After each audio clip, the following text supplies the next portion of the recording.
What's going on, boxing fans? This is Quest X coming back at you with a video on what I have finally caught up on the Canelo versus Khan bout, the Keith Thurman versus Shawn Porter developments, just overall what's been going on in the YTBC. First off, I follow Keith Thurman and Shawn Porter on Instagram. I gotta say, Keith Thurman gained a lot of weight, man, in this offseason. I know he might have been injured. I think they said. I think a lot of things kind of played a factor into him gaining the weight. I just hope the brother doesn't kill himself to make weight. Very excited to see that bout. I think, it's very rare that we see two young prime welterweights meet up, and who basically come to fight. The question will be, can Keith Thurman box effectively to keep Porter off of him, because Porter's going to be relentless and aggressive? And can Keith Thurman handle that pressure like I believe he should be able to? I just think that from a boxing standpoint, Porter is too reckless and might, get caught with something. And it could be a short night for Porter. But at the same time, I also think that Shawn Porter can apply enough pressure on Keith Thurman to make him fight on the inside. And I'm going to be honest with you, I haven't really seen if Keith Thurman can do that. So just an intriguing matchup all around. Let's get to the Canelo versus Amir Khan situation. I don't think anybody thought anything else was going to happen but what just happened.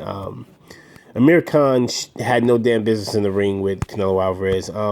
Personally, Canelo Alvarez looked damn near 180 pounds. He refused to step in on the scale for the night of the fight. I think that it's pretty evident that, like the good man, I think you guys all need to check him out, Hatman Boxing. He actually pointed out that, some time back, that he felt that Canelo was death scared of Triple G. And he had been avoiding moving up to 160 and killing himself to make 154. It's really obvious at this point. You looked at Canelo during the weigh-in for the Khan bout, and I'm talking about immediately as soon as he get off the scales, the brother was reaching for that Gatorade bottle. I think it's pretty obvious at this point that Canelo wants no part of the true 160 pounders, and I think it's for a reason. I mean, I know there's been reports about what may or may not have happened during the Triple G versus Canelo sparring match, and I know what happens in the gym stays in the gym as far as boxing etiquette is been described. But I wish I could have been a fly on the wall, because I honestly feel that Canelo knows something we all, pretty much expect. But I think that a lot of his, like the good man said, 78 Sports TV said, Cinnabons, truly can't see, and that is that Canelo is going to get, he's going to get iced in that fight. And let me tell you something. Let me be the first to tell you, I am no Triple G believer. I just know what I see. And I'm going to be honest with you, Canelo has been playing the I'm a big boy and you're a little man game for a long time, people. I've been probably one of the most outspoken of my friends. Have been telling them that the reason why Canelo is looking as impressive as he has been fighting certain opposition is because he comes into the ring naturally 170 plus on fight night, and his opponent comes in damn near 15-20 pounds lighter than them. And if you don't believe me, go back to the Josecito Lopez fight. I will always point that out. That was, in my opinion, the beginning of when, Golden Boy started to see, well, people aren't going to complain too much, because everybody called, Josecito Lopez the Riverside Rocky, and you guys all sucked into that belief that this light little man was going to beat this very, very solid, stocky, wide neck, Mexican dude. And when I say that, I'm not trying to downplay Mexican fighters. I'm just sitting up there saying that you got to be out your damn mind if you don't believe that Canelo Alvarez on fight night for the last 5 years has not come in the ring, 160 plus, fighting at 150 or 154. Okay? Let's be real. Then let's talk about Amir Khan. Hey, a lot of people say that Amir Khan deserves respect. Yes, he deserves respect. I think all fighters deserve respect for stepping in the ring. But I want to caution people to really, really think about something. Amir Khan chose not to avenge his loss to Bradis Prescott, his loss to Danny Garcia, his loss to Lamont Peterson, and fight a guy who, it doesn't take a rocket scientist to solve the equation. You're a chinny dude. You get knocked out by guys at 135 pounds and possibly less. I mean, again, I'll be the first to admit Amir Khan's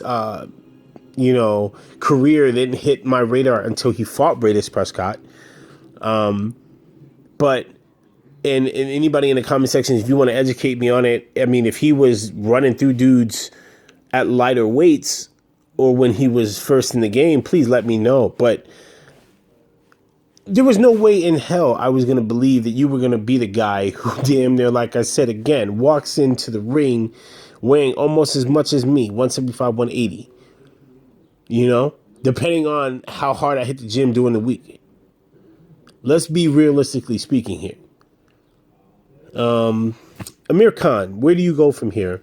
I think Amir Khan, where Amir Khan should do is, I think that Amir Khan should fight nothing but B- level fighters.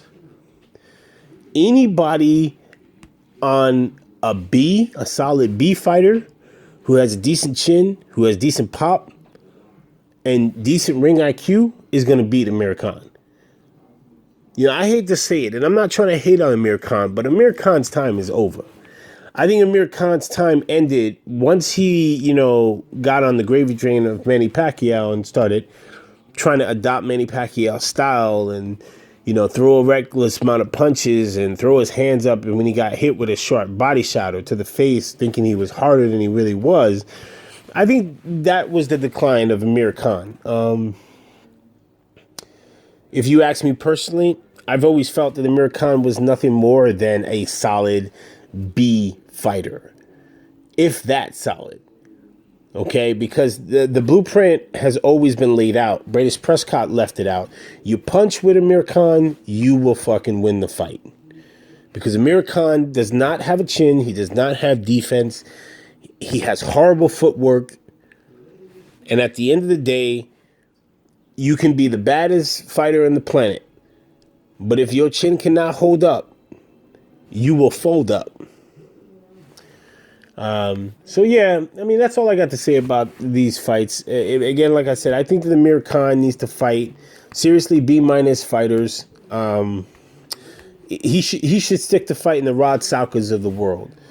Fight fighters that we never even fucking heard of, but yet they're somehow ranked, by sanctioning bodies. And another thing, I'm going to do a video about the sanctioning bodies because they're starting to annoy the shit out of me. And it all ties into the whole Canelo Alvarez and the WBC bullshit. But I think something needs to be said, too, also about, the WBC ain't the only bullshitters of this party. I think the IBF needs to accept some responsibility as well. Because, fucking Kell Brook, if we link this to the Amir Khan situation, Kell Brook should not be allowed to be doing what he's been doing. So that's all I got to say. This is Quest X, and I'm out. Enjoy your day. Peace, and God bless.